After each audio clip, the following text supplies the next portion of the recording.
thank God for Sheree and the group that started this. I think it's awesome just to have the heart to help others. That's something that a lot of people say Chicago is not good for. So I think we're changing that by this group starting, and I just want to thank you, Sheree, for following that. I'm just going to bring out short something because YL Douglas, my good friend, he has another component of this. And with music education, a lot of times people think about reading, and that's definitely number one.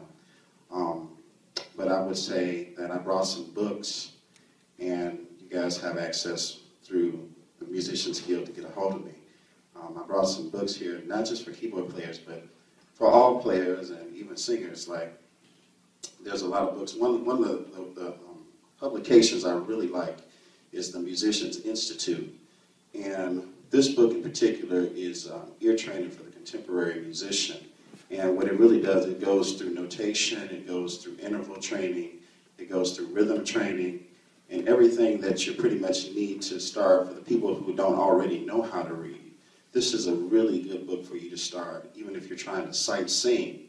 What it does also, it has a CD, it has 2 CDs in the back of it as well, that correlates to response to every lesson that's taught in the book. So for the people that are beginning to learn how to read, or you really want to learn, this is really a good method. I also brought an exercise book. A lot of people now, there are all types of hand and exercise books. I have pretty much all of them. They have the jazz hand-in, they have the classical hand-in. This is the classical hand-in.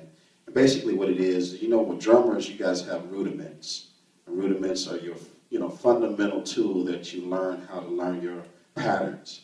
Well, the same thing applies for keyboard players and bass players and guitar players. But instead of rudiments, we have hand-in exercises. And these are basically like E2s, and what you do is each exercise helps your fingers and helps you have independence with your fingers. So people, that way, a lot of times we hear people do a run and everybody runs down, or it's the same kind of pattern. And what this book helps you do is change up the pattern. So instead of just going straight down all the time, you can go up sometimes, or you can mix it between going up and down, and also get that left hand as well where you want to get it to kind of match the right hand. And I'm kind of going quickly because I have to, as Sheree said, I do have to go to a rehearsal actually right now. But one of those exercise books that I brought too this is called the Stride and Swing Piano Book. This is by another great publication, Hal Leonard. Now, where do you get these books? You get these books at Sam Ash. Now, you can order the books off Amazon, but one of the great advantages over Sam Ash and Guitar Center is not equipment. Equipment, I definitely think the Guitar Center is better. But as far as educational tools, Sam Ash is superior because they have a lot of books.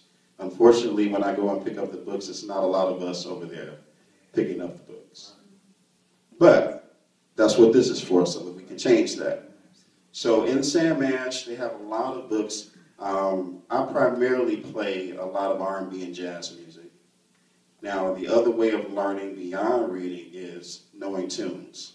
One of my little brothers that's out there, a tremendous musician, is Dio, and I used to always tell Dio, one of the things that I think that has made him so great, I said, when you guys get together and have jam sessions, you know, especially drummers. I always watch these videos with these drummers just killing. And they're not playing over a song, they're just playing a groove and going back and forth with each other. It's like, learn songs. Your song vocabulary. I think when Brother Terry and Brother Jamie came up here, they were doing songs. These are hymns, these were songs. When you do your chops and you shed over songs, learn the form of the song. Learn the verse. Learn what the chorus is. Learn where the vamp is. Learn how each portion of the song is configured for multiple songs. You know, whether it be jazz or R&B, everything has a form. And when you learn the form, you understand how to set up the song. Because otherwise, it's just like us talking. We talk in sentences and phrases. We don't just talk endlessly. The same thing with music. When we talk, we have a subject matter. We have, you know, the same thing like we learn in school, basically grammar school. You know, you have a subject, you have a verb, and the same type of things applies also to music.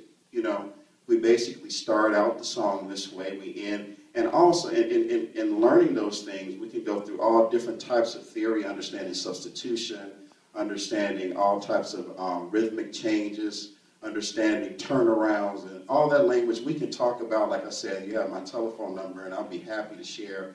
I actually have a list of people that do give awesome piano lessons for those who are interested in taking lessons as far as reading is concerned. And like I said, we have the man right here who I work with the Chicago State Jazz Band. Y.L. Douglas is perhaps one of the greatest musicians when it comes to education that there is in the entire state. This man is recognized in Illinois. I hope you all know who you have here today. And I'm just glad to be able to say a little something. But is there any questions before, like I said, I have to run. Do you guys have any questions that I can answer or comments? That last book that you were talking about, could someone who already knows how to play, could that benefit them? This book can really benefit because a lot of times with gospel musicians, you guys have some of the best ears of all musicians. When I'm talking to classical musicians, their ear, they can't hear. A lot of them, they just can't hear. And you guys can hear, or I should say, we can hear things and we can play it. The great thing about this book, Sheree, is when you talked about, the notation is in here, but again, this is another book that has, you know, the CD with it. So at any time, you can go to the lesson and you're trying to read. You know, as you're trying to read things, don't try to just read it right away. Like if you just started reading, you can't just pick up the newspaper and start reading. You got to start a little bit at a time. And you got to do it every day. You do it every day for so many days, 30 minutes a day. Just take your time. And as you take your time, like you can also refer back to the CD to hear what it sounds like. So a lot of times when you're looking at, you know, rhythmic figures, you're trying to say, well, how do I count that out? Well, that's what the CD in the back is for. So that way you can play it, you look at it, and then also hear it at the same time. The Japanese kind of started that method with the Suzuki method like years ago. But that's the reason why I brought these types of books for you guys to see. So that's something that you can actually hear and look at the same time. So it's helping your reading, but at the same time, you don't get totally discouraged. What does it sound like? You get to hear what it sounds like. And again, this is Sam Ash. This particular book is the Hal Leonard publication, Stride and Swing Piano, Complete Guide with the CD. Any other questions? Is there a book, any other book pertaining to fingering? Because a lot of musicians, they play by ear, and you know, and fingering, they got good fingering, it cleans their sound. This is what the Hannon exercise book is for. So this particular Hannon exercise book is for classical.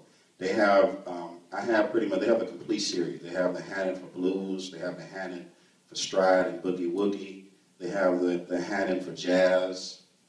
They have a jazz chord Hannon as well. And basically the fingering, it has the fingering in there for how you're supposed to do it. Now the other thing, the great Tony Williams was an awesome drummer. What he said was everything he practiced slow. So he never practiced anything fast. So when you're practicing, you know, riffs or runs, do it very slow over and over again. Even though you get bored, what it does is it helps you look at the form of your hand. It makes you figure out the most comfortable method for you to be able to maneuver. And then over time, you speed up. You speed up. Some people with classical training actually put quarters on top of their hand as they're doing runs and they're playing. What it does, again, it helps you with your form, because if you do a movement that's out of place, the quarter's going to fall.